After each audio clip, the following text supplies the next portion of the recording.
Hello, I'm Tony Parsons, and welcome to The Tony Parsons Show. As a news broadcaster and journalist for the past 50 years, I've reported on the major news events that have shaped our nation. I've interviewed prime ministers, premiers, thought leaders, and other people of distinction from around the world.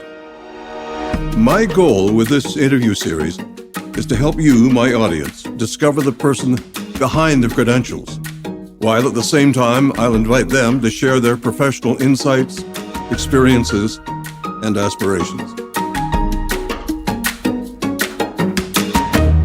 You know, there's no competing with my guest's resume. The accolades, degrees, a PhD in zoology and a BA in biology, 31 honorary degrees, 4 Gemini awards, and a list of publications enough to make most of us feel unaccomplished. He's been adopted by several First Nations chiefs who have given him names that I can't pronounce, but are terms of endearment for man who knows much and heart of a prince.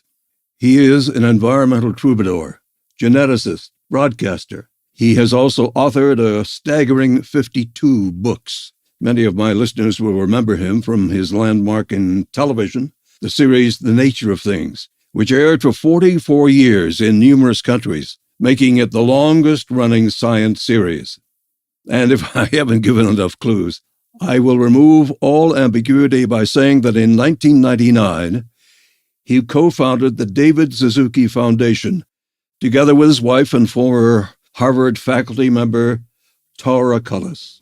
So, without further ado, Dr. David Suzuki, it is, for me, an absolute honor to welcome you to our show. Well, thank you. I'm delighted to be here with you. 2 old-timers. 2 old guys just sitting here having a conversation. Just chewing the fat. I very much like my audience to learn about the man behind those impressive credentials you have. I'd like to take you back to the beginning. You were born in British Columbia, Canada, in 1936, and you lived in Marpole, which is near Vancouver. I know you had a wonderful relationship with your father.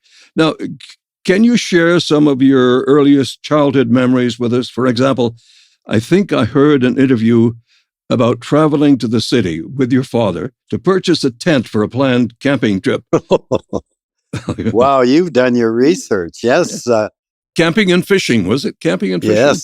Yes. My earliest memory of childhood, 4 years old, going down to Harkley and Haywood store and Dad buying a little pup tent. And I remember the excitement.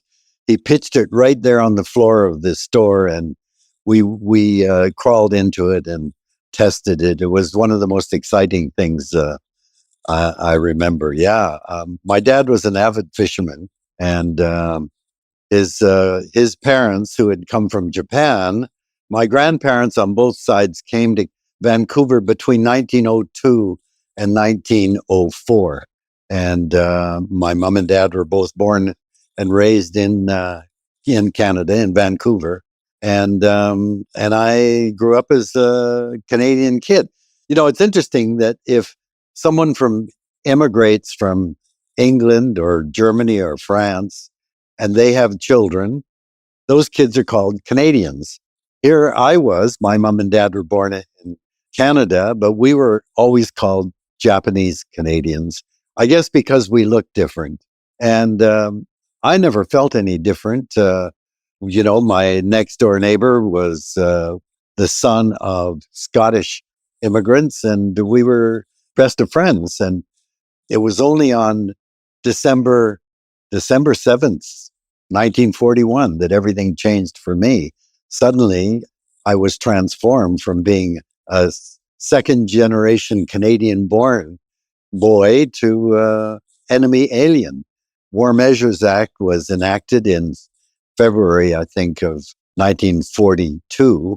And suddenly, we who were Canadian-born, raised, never been to Japan, because Japan had attacked Canada, or at least the United States at Pearl Harbor, suddenly we became considered enemy alien because we not only looked like the enemy. We I guess looked and behaved in a different way, but we were considered a threat to Canada, being mainly located along the coast of this province. So that was a very sudden transformation. And, now in hindsight, you realize that what does it mean to be a Canadian citizen? What does it mean to be a Canadian born citizen? We say that Canadians are guaranteed the right of freedom to move and speak and, rights of equality before the law. Those are all things that are sacred, it seems to me, in a democracy. And what we know is that Canada fundamentally failed to live up to those rights and freedoms. It's easy to guarantee rights and freedoms when times are good. But the only time those freedoms and guarantees matter are when times are tough. And Canada should look back on that experience and realize we failed in a fundamental way to live up to what we claim for ourselves as a democracy. What do you find now, as you look around, that racial intolerance is on the rise again? What are your thoughts about that? Well, we went to the camps. We went to Slocan City, which we called it a ghost town because it had grown up as this vibrant community during the silver rush of the 1890s. And then when that didn't pan out, the town was pretty well abandoned. And we were moved into some of the relic structures. My family lived in one of the rooms of a hotel that was a derelict hotel. Now, the interesting thing is that most of the other kids in the camps, their parents had come from Japan. My parents were among the oldest Canadian-born Japanese Canadians. And so all of the other kids in the school that we went to spoke fluent Japanese. My mom and dad were fluently bilingual, but they spoke English at home. I never learned Japanese. My dad always said, "You're a Canadian. If you want to learn another language, you got to learn French." That's what his commitment was. And so in the camps, the kids would, flip from English to Japanese with ease. And whenever they flipped over to Japanese, I didn't know what the hell they were talking about. And so not surprisingly, they bullied me.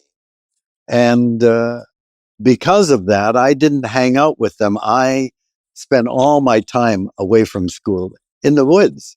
Now it's called Valhalla Provincial Park. And that's where I bonded with nature because my dad always said, look, if you meet a bear or a wolf or any animal like that, don't look them in the eye. They're not looking for you to eat you. You're in their territory. Don't look in their eye. Just be respectful and then back away if you can. And I did encounter bears, never encountered a wolf, never a problem. And I really fell in love with nature. But my friend in the school was a girl named Daisy. Daisy's mother was Japanese. Her father was a white man who was fighting in the army for Canada. But because of Daisy's mother and Daisy herself being half Japanese, they were thrown into the camp. And the word for half Japanese white person is called I no ko. I means love. No ko is child. So basically the word I no ko means love child, which is an apt way of calling her. But the way the kids, when they would see me playing with Daisy, they would come around and taunt her. And the word I no ko was used so it was like the N word for black people. And every time they would drive her into weeping and running away. And my greatest shame is that these are the boys that would pick on me and beat me up. And I didn't have the courage to fight for Daisy. And I've always regretted that I wasn't strong enough to stand up to them. But what I feel as an adult looking back, when the victims of racism, and we were victims of racism from the Canadian government, when we become racists ourselves, then racism wins. This is a really important thing, that those kids were in the camp because of the racism of the government. And yet they turned to that child and picked on her because she was white. When you become a racist, then racism wins. And that, I think, was a very important thing to learn. We were ejected from British Columbia. The virulence of many of the members of parliament and members, city council, just go back and look at the newspaper reports in both the province and the Vancouver Sun. It's astounding, the anti-Japanese, the naked racism of some of these elected representatives is shocking today. But as the war was coming to an end, British Columbia saw one way of getting rid of half of its yellow peril problem. The Chinese were the other half. And they said, okay, when the war is over, we will give you a one-way ticket to Japan, or you go east of the Rockies. So that was a choice. Get the hell out of British Columbia. And my parents said, what are you talking about? We're born in Canada. We've never been to Japan. It's a foreign country. Japan was our enemy. We're Canadians. But anyway, my parents signed up to stay in Canada. And so we were shipped out to Ontario. And that's where I, spent most of my formative years in school. We've talked about your dad and his influence on your life and the way you thought about life. What is one of the greatest life lessons you've learned from your father and your mother? Well, I really never appreciated my mother as much as I should have until she began to express the effects of Alzheimer's. And anyway, that's another story, but which I will get back to. But my father, he was my mentor, the great love of my life. He took me fishing and camping, and he was the one that got me to fall in love with nature. But he was always considered by his parents to be a disappointment. He was the eldest of 7 kids in the family. And of course, as new immigrants, my grandparents, their whole thrust was, you got to make money. We have to get a home security. So the whole emphasis was on working hard and making money. And I can remember my grandparents, we used to go on weekends. There was always a family dinner where we gathered with my grandparents. They were always berating my father. Why did you take David and go fishing last weekend? You could have been working on Saturday and making money.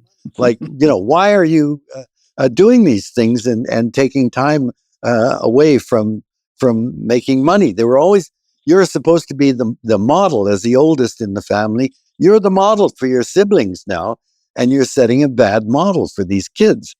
But my dad, when we moved out to Ontario, my dad said, one of the problems with the Japanese in a racist country is that Japanese themselves are very shy. He said, if you're going to succeed in Canada, you have to be able to get up and defend what you believe in public. You have to be able to speak, not this Japanese kind of shy, deprecating way of speaking. You've got to get up and speak alongside people. And he said, if you want to compete with white people, you have to work 10 times harder than them. And thankfully, that was easy. But the speaking part, he made me enter oratorical contests. And I don't know if they have them anymore. I don't think so. No. Yeah, he trained me. So, I remember the first one I entered was actually in the high school at Leamington High School where we were. And he made me write out my speech longhand. And then every night after dinner, we'd go down into the basement and he would sit with the speech in front of him and I would have to orate. And if he said, no, that part, look, that's a really important thing you're saying. So when you come up to that point, slow down so that then you can really emphasize. And he said, move your hands. So he was training me. And then I'd have to go back to the beginning and start all over so that I could incorporate that. If I stumbled or I missed a word, back to the beginning start over. Every night I'd end up crying, doing this thing over and over and over again. But by God, by the time I had it down, you could wake me at 3 a.m, say, get up and give that speech, and I'd give it perfectly. So I thank my father for making public speaking a really important part of what I learned to do. And it was because, he thought Japanese are too shy. When I was in grade 13 at London Central in London, some of my friends, I had a few nerdy friends, we were not beautiful people. One of them said, hey, Dave, why don't you run for school president? What are you talking about? Forget it. I wouldn't have a chance. And that night I'm talking to my dad. I said, Dad, that Vic, he's so stupid. He wanted me to run for school president, student president. And I thought my dad would laugh. And instead he went, so why don't you? I said, that's crazy. I wouldn't have a chance to win. And then he said something. He said, look, how will you ever know how good you are? There are always going to be people bigger, faster, stronger, smarter than you. But how will you know? He said, there's no shame in trying and losing. He said, that's the only way you can know how well you're doing. And he said, I'm ashamed of you that you're not even willing to try and find out. That was one of the most important lessons I've ever had. And another lesson, I said, well, if I say this, people will get mad at me. Then he got mad. He said, listen, there are always going to be people that are mad at you. Whatever you stand for, there are going to be people that are mad. If you want everybody to like you, you're not going to stand for a goddamn thing. Expect people to be mad at you. Those are very, very important lessons that, at the time, I never thought much about them. But knowing that I grew up having learned, trying is the important thing. Losing is not something to be ashamed of. And the fact that you're always going to have people that don't like you because they don't agree with you, but you got to accept that's part of standing up for what you believe in. Those were really, really important lessons from my father. He also told you that the key to escaping poverty was education. Was that a springboard for you? Absolutely. Absolutely. If he was mad at me or if I did something poorly or badly, his biggest threat to me that I feared was, I'm going to pull you out of school and put you to work. You're nothing but a goddamn fool. He said, you need an education. And education and hard work were what my parents saw as the keys to our escaping the poverty that we were in after the war. We were wiped out by the war. My mother was, now looking back, my mother was the first one up in the morning, the last one to go to bed at night. And she never, ever complained or, never said, we're so poor. I look back on her as this incredible role model for families. When she developed Alzheimer's, she always took care of the finances in the family. She lost interest in that. And I began to see that my dad's life with her fell apart. She was the glue that kept everything going. And the great gift of Alzheimer's was that my father, who was this, he was a sexist. That was the culture that he grew up in. And he was the dominant guy in the family. He was out there talking. When my mother developed disinterest in doing all of these things, to my amazement, my father picked up those things. I said, Dad, we can hire someone to come and help you out. He said, no, he said, she gave me her life and it's my turn to pay her back. My mother in her Alzheimer condition gave me a father. I didn't, my dad was always my hero, but showed me a side of him that I never really knew he was capable of. So I was always really grateful to her, even in that time of stress. Mm. We know you listened to your dad and to your instincts, I suppose. You went on to acquire a very impressive education, Amherst College in Massachusetts in the 1950s, and that led you to some impressive credentials. Take us through that process and how your parents looked after you during that time of acquisition. Well, I mean, all the time I started working as soon as we got to Ontario, I started to work in farmers' fields and started picking strawberries and raspberries, and we get a nickel a box for picking. And so whatever I and my sisters earned went straight to my mother. I mean, it was never that we were making money for ourselves. And my parents bought all my clothing. That's why I've never given a damn about fashions. I never worried about fashions because mom and dad would buy whatever I needed. But well, how I got into Amherst, remember back in the 1950s, I think something like 10% of grade 13 people graduated with a full degree, and 10% went on to university. Most of them were males. And I assumed I was going to university and I was going to go to medical school and become a medical doctor, all that stuff. But one of my classmates was a man named John Thompson, a very distinguished medical doctor in London, Ontario, who I just learned his wife, Anna, after 70 some odd years of marriage, has passed away. My condolences to John and his family. John, his father was an American who had come to be the dean of the business school at Western. So John was a dual citizen, I assume. He went down to university to Amherst College at the end of grade 12.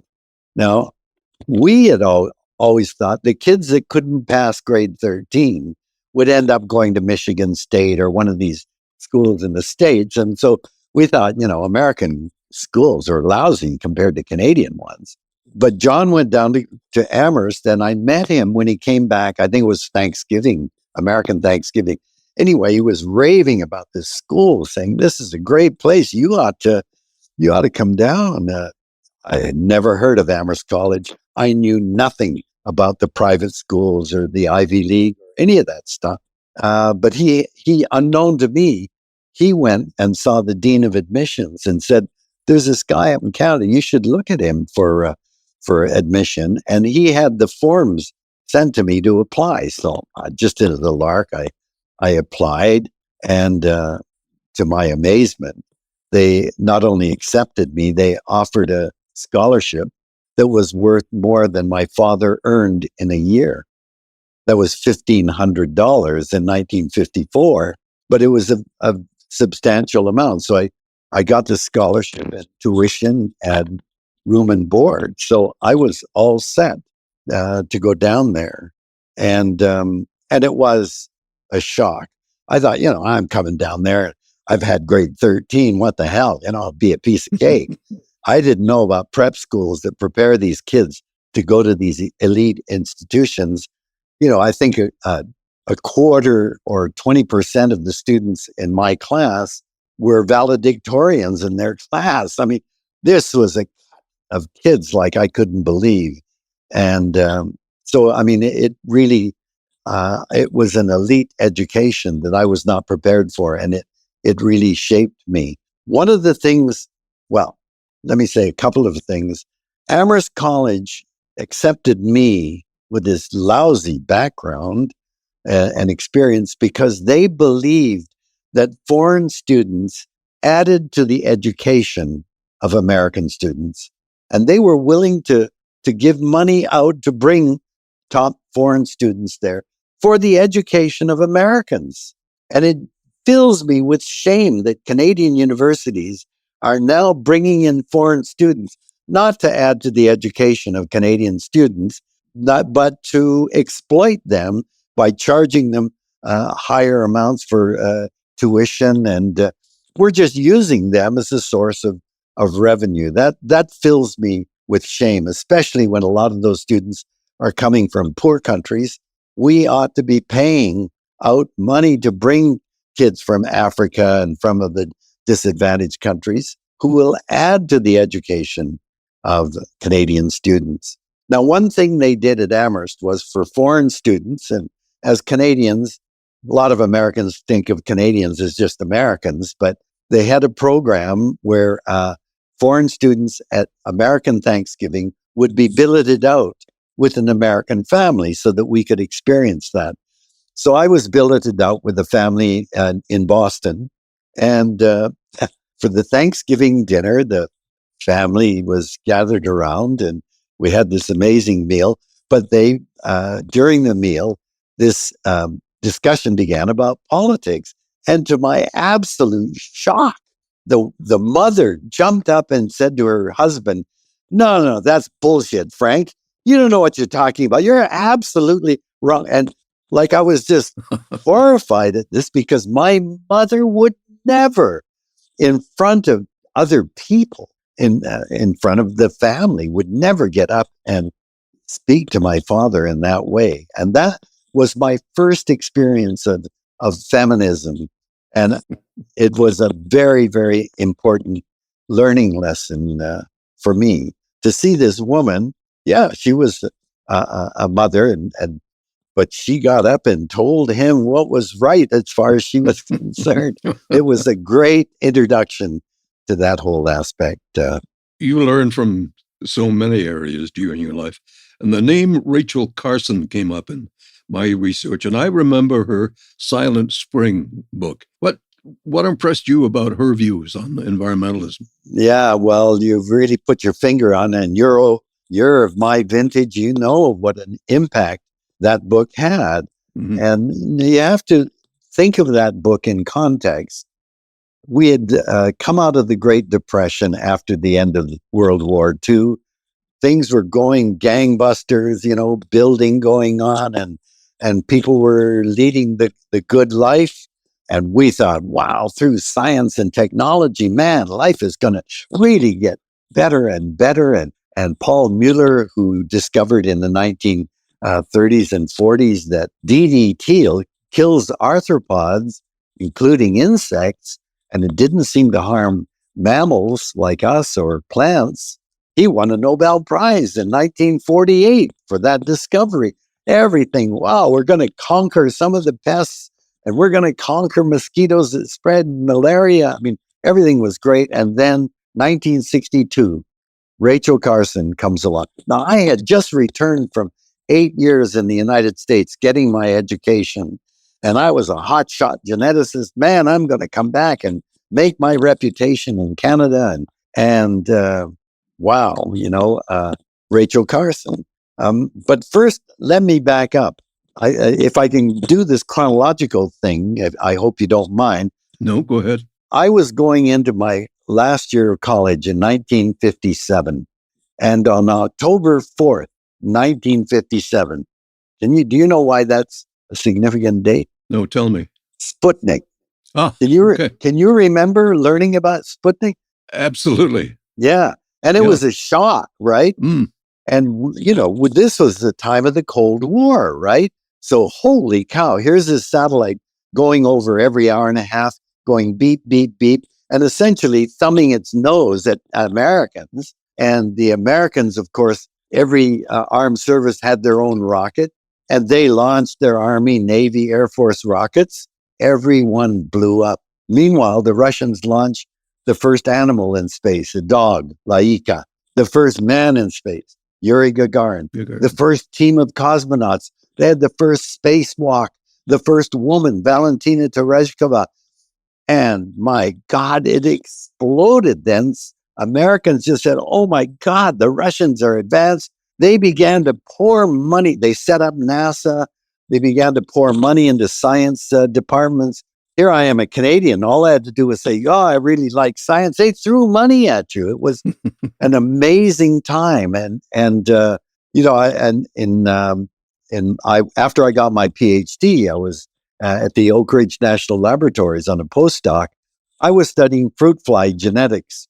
I go to a fruit fly meeting in California to report to a very small group of scientists about the work I'd done for my PhD. And by the time I got back to my office, I spent a bit of time there before going back. When I got back to my office, I had a job offer from Stanford, from the University of California at Davis, from San Diego State. I wasn't even looking for a job, but on the basis of my report. So it was a glorious time. But in 1962, I said, I'm getting out of this country. I want to go home. Now, people told me, you're crazy. You're going to take a huge cut in salary, which I did, and the grants there are nothing. How can you establish a reputation as a Canadian? I left the United States at a time when the potential for jobs and research money was huge because Canada was different. Yes, Canada had locked us up as Japanese Canadians, kicked us out of British Columbia, but there were things about Canada that I valued. Canada was a country in which the CCF at that time, now the NDP, was a legitimate, respected party. The CCF in the United States would have been branded outright commie without a doubt that would not have been allowed to exist. My great hero was Tommy Douglas. Tommy Douglas brought in Medicare. Medicare distinguished us from the Americans. We even had back then equalization payments where the provinces that were better off shared some of that largesse with the poorer provinces. Canada was a country that had Quebec, that had the National Film Board, that had the CBC. These were things that distinguished Canada from the United States that I valued, and I believe they were what I preferred. I'm not saying Canada is better than the U.S. These were the differences that mattered to me, and I came back because I knew Canada was racist, but I felt that it was a smaller country where I would have a chance at working on those issues, and I hated the discrimination that I witnessed while I was at the Oak Ridge National Laboratory in Tennessee, and so I left the United States for a country I preferred, that I wanted to make my commitment. My stand was in Canada, even though I would pay I did take a pay cut to come back to Canada. I was, my research associateship was renewed in Oak Ridge, but I wanted to come back, and I took my first job that I got. No regrets.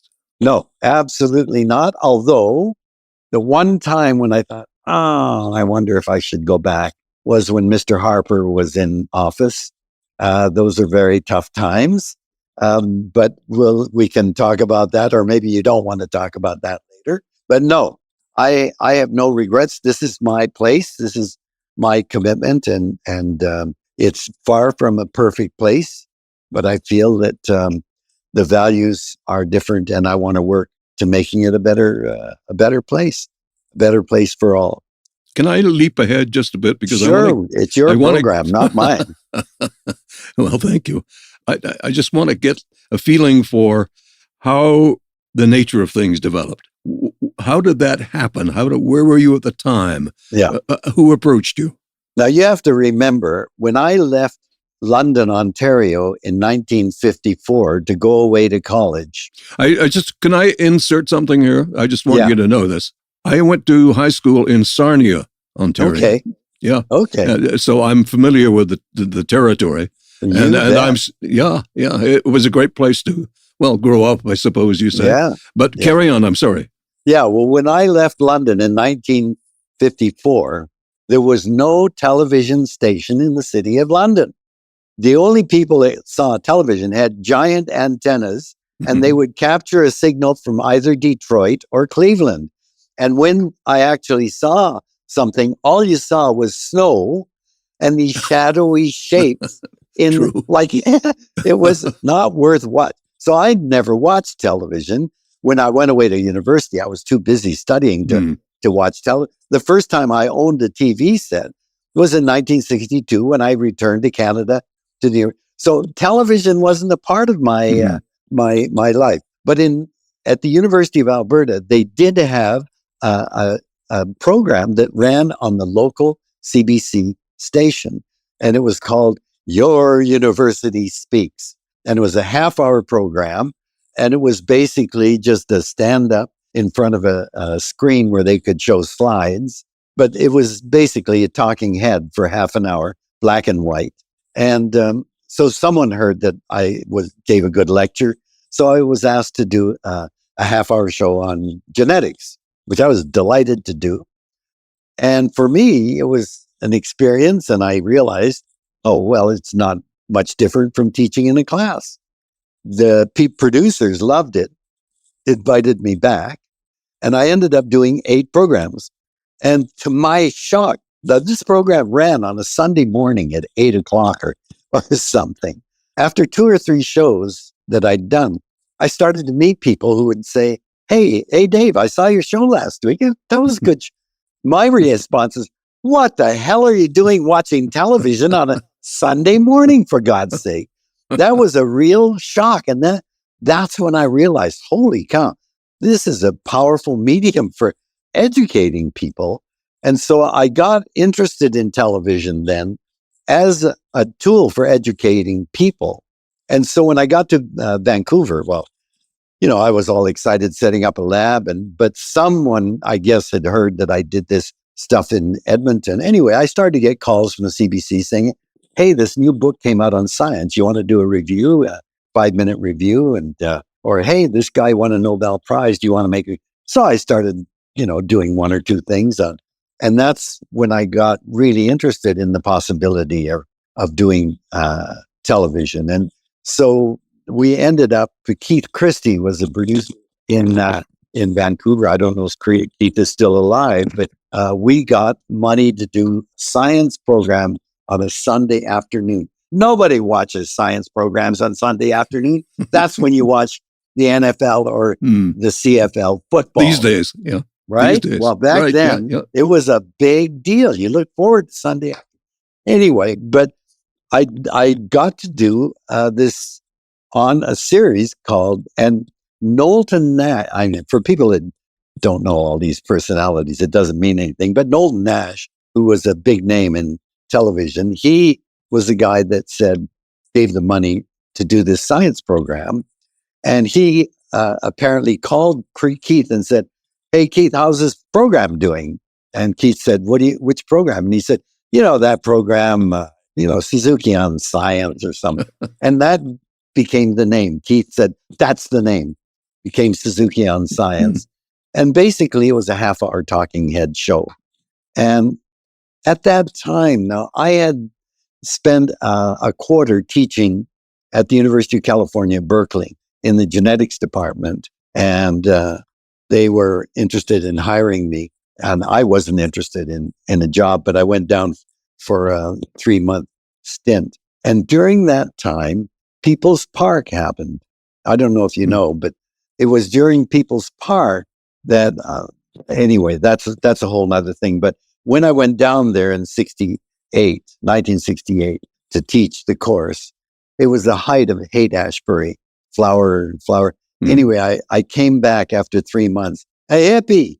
I had hair down to here, granny glasses, and started a little beard and mustache. And that was how I went on Suzuki on science. The oddity was that it was a hippie who was a scientist talking about science. I can tell you that the scientific community hated it. They hated being represented by it. Were they jealous or what? No, they hated the image I was. At that time, it was considered kind of vulgar to do science for the public because you had to reduce you stopped using these fancy words and the simplification. It's interesting. Vulgarisation in French means to make vulgar esoteric stuff. It's popularizing science, but we regard it as a vulgar activity for scientists. But that was my initiation into a national program. But after 2 years, I said, this is crazy. We have no kind of budget. I'm not interested in this kind of television. If we want to really present science, you need a bigger budget. So I quit. Now, it's a really interesting story, but it's way too long. CBC was trying to become this international broadcaster. And so they decided to do a big multi-million-dollar series based on a Canadian novel called The White Oaks of Jalna. Do you remember that, Tony? No, I don't. I don't remember that. So The White Oaks of Jalna was going to be this major production, and it was going to send us on the international community as this big broadcaster. Anyway, it was an absolute bomb. And so they were left with egg all over their face going, what the hell? We need to recover our reputation. And they decided to do Pierre Berton's The National Dream. And to do it, this had to be a big winner. They chose Jim Murray, who was the executive producer of The Nature of Things. He had a long history of doing fantastic science programming. The Nature of Things existed long before I got involved. In 1960, The Nature of Things started, black and white, half-hour program without a host. So Jim did a bang-up job with Pierre Berton. They made The National Dream a sensational series. And so he essentially salvaged the CBC's reputation. He could have done anything after that. You want to be vice president of CBC? You want to head up some big levels. Sure. But he said, no, his love was science and nature. He said, no, but his partner, Nancy Archibald, was now executive producer of the Nature of Things. He didn't want to displace her. So he said, well, I'd like a new series. And that would be Science Magazine. So instead of The Nature of Things with a half-hour show about one topic, he was going to do 2 to 4 items in a half hour. And as he got producing items, he'd suddenly realized, oh, it's not like The Nature of Things. We have to stitch these things together. I guess we need a host. And that's where I think he heard about Suzuki on Science, and I met him. And anyway, he ended up hiring me. And it was a great partnership. I loved Jim. He taught me so much. He was an avid bird watcher, and he taught me so much about birding and the natural world. And as they say, the rest is history, and it became 44 years out of your life. 40 years. Then you retired after 44 years, but the program is still in the family.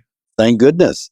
I was telling them, for at least 10 years before I actually formally, I said, look, you got to find a successor. And at that time, they said, well, if you retire, you're so tightly associated with the show now that they might even cancel the series because it's your. And I kept saying, look, I'm just the presenter. I'm not, I'm not the series. You've got to find some people and bring them in. But at that time, I said, look, if it's important that I and my name, I'm going to kick the bucket sometime. The name's important. Then maybe one of my daughters. So I threw their names into the hopper. And to my great joy, I had nothing to do with selecting my successor, but they had a very elaborate process of selecting her that I wasn't involved in, and the committee chose the co-presenters. And I think it's fantastic because Anthony's a wonderful, a very different kind of guy, very flamboyant, charismatic, very, very good presenter. And I think Sarika brings as well her background in marine biology. I'm tickled pink with the fact that the series will continue in a very different way, but that's great. It has to evolve. To me, the trouble with the media is, it's what's the latest idea, the hottest idea. Every fall, each corporation launches their new series. 90% of them are going to disappear after a year. But whoa, they're all great. And, and here's The Nature of Things chugging along, still doing. And, the attitude is, well, what the hell is The Nature of Things? The hell is a science pro? I'm saying survival of the fittest, man. They've been on air a long time. This is the cream of the cream. Should be spending more time on it. But thank goodness it continues on. The nature of, and to the CBC's credit, they took a lot of flack because I was on it. And I was, taking the program. Because of your ethnic background? Is that? No. That only ever saw one or two things about that. It wasn't a serious thing. No, it was a position. First of all, what the hell? He's supposed to be an objective presenter, and he's got opinions on this. He's got no right. He doesn't belong on there. Lots of pressure.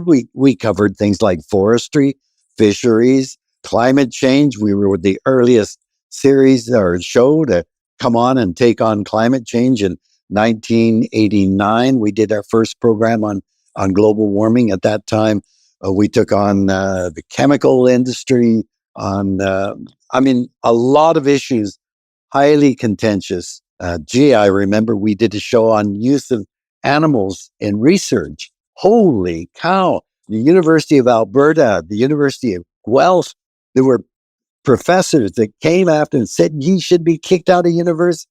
He should be fired by the CBC. And to its credit, the CBC stood behind me and really kept me on. But there were a lot of contentions because the issues were so important. We had to cover them. How are we doing with climate change? Are we heading in the right direction, or do we have a direction? When you say, how are we, who do you mean? Do you mean the CBC? Do you mean Canada? I'm talking about the world in general. I mean, we're in a terrifying state. And Canada, as an industrialized country, Canada is one of the most vulnerable countries to the impact of climate change. We're a northern country. We know the northern areas, the polar areas are heating up at twice the average rate around the world. So we're feeling it. We have the longest marine coastline of any country in the world. Sea level rise alone is going to hammer our coastline. And unlike Mr. Trump, who's running and saying we're only going to rise a tiny amount over the next 50 years, and that will increase our coastline. I mean, the guy is absolutely insane if he thinks sea level rise is that small, but that's going to increase the coastline. I mean, the fact is, in 1988, the first major international conference on the atmosphere and global security was held in Canada in 1988. Brian Mulroney had been reelected. He opened the meeting. Gro Harlem Brundtland, the Prime Minister of Norway, she gave the keynote address. Stephen Lewis chaired the sessions for the 3-day conference. And at the end of the meeting, the delegates, the press release said, we are performing an uncontrolled experiment with the only home we have, the planet, that the impact of climate change, they called it global warming back, will be second only, the consequences of global warming will be second only to a global nuclear war. And they called for a 20% reduction in greenhouse gas emissions in 15 years. If we had taken that seriously and globally met that 20% reduction, we wouldn't even have the problem we have today. Climate change wouldn't be an issue. We would have axed it as an issue. And Canada would have saved over $100 billion and over 10,000 lives. The air would be cleaner. I mean, the benefits would have been enormous, but we didn't do it. Why? Short-term consequences. In order to meet that target, we know that Canada would have had to spend over $70 billion up front. So whoever made the commitment, it would have had to be Brian Mulroney. He would have taken a beating from the private sector, from corporations, for spending that much money up front, so that someone else, he wouldn't be in office 15 years later. It would only be then that someone could say, look, we saved $100 billion and we stopped the crisis and all of that. It made no political sense to do the right thing, because for a politician, their highest priority in whatever they do is getting reelected. And it made no political sense to take a shit kicking for committing that money up front so that someone else could take credit for it 15 years later. At least that's the way I interpret it. And I'm very sorry that Brian died before I could ask him whether that's true. Now, my machine is now saying I have a very low battery. I'm going to have to close it. So, well, let me just say this. You and I have so much more to talk about. Perhaps we should do another program with you because this is so informative and you are so good at what you do and what you know. And I just don't want to let you go. Tony, I'd be honored. I'd be honored to have this opportunity. And I'm really grateful that you're allowing me the time to elaborate in such deep. Normally, people want it all in like 30-second clips. Yeah. But thank you. And anytime, just let me know. Thank you, David, very much. All right. Good talking to you. Thank you for tuning in to The Tony Parsons Show, recorded and produced by Mike Peterson at 85 Audio in Kelowna, British Columbia.